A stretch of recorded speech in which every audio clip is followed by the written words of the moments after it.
السلام عليكم ورحمة الله وبركاته إخوان الكرام. كما كتشوفوا معنا الطبيعة ديال الريف ما شاء الله. حنا الآن غادي لواحد البحيرة كاينة وسط الجبال.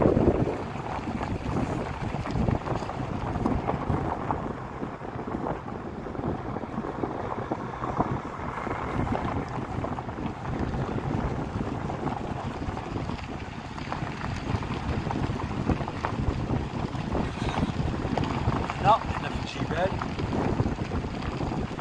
ديال أدرار أو إدرار وكسان.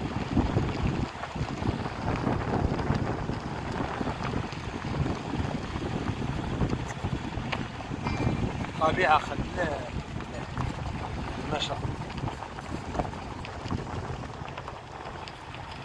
الله. حنا غادي ندخلوا لهاد غنوريكم الفيديو الثاني ديال هاد الطريق هادي اللي حنا غاديين.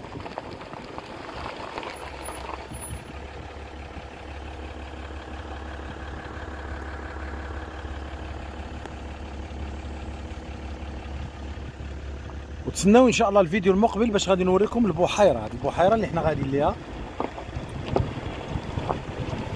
اللي رائعه وفيها علاج لبعض الامراض الجلديه اللي غادي نوريوها لكم ان شاء الله في الفيديو المقبل. يلا غادي ليها، ها هي كما كتشوفوا الطريق ديالها.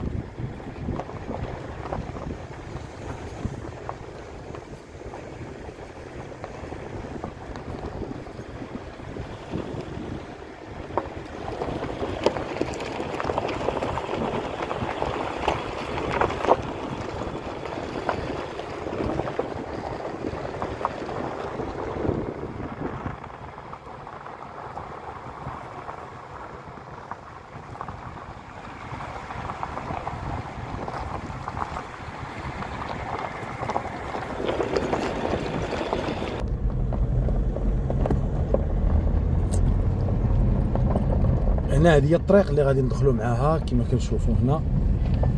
هذه الطريق هي هذه اللي غادي ندخلوا مع الغابه ان شاء الله. بقاو معنا حتى الاخر ان شاء الله باذن الله.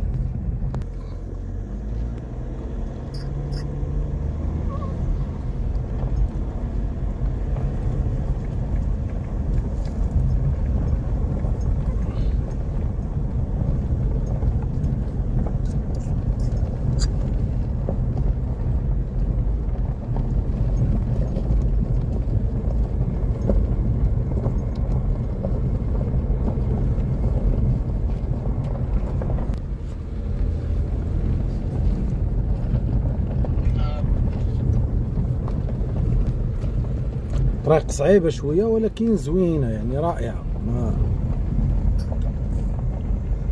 يجيو الناس هنا يجلسوا هنا مع وليداتهم. ما شاء الله كاين يعني فين يرتاح الإنسان، وبعيد على التلوث، بعيد على الروتين ديال المدينة، بعيد على فهاد الجبال هادي اللي بغى الراحة والمحبين ديال الجبال. هنا الطريق صعيبة ولكن رائعة رائعة.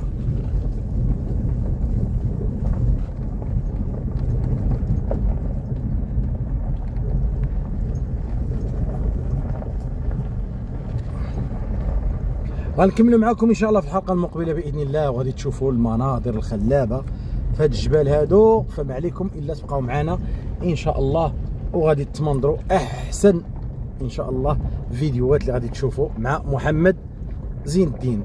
استودعكم الله.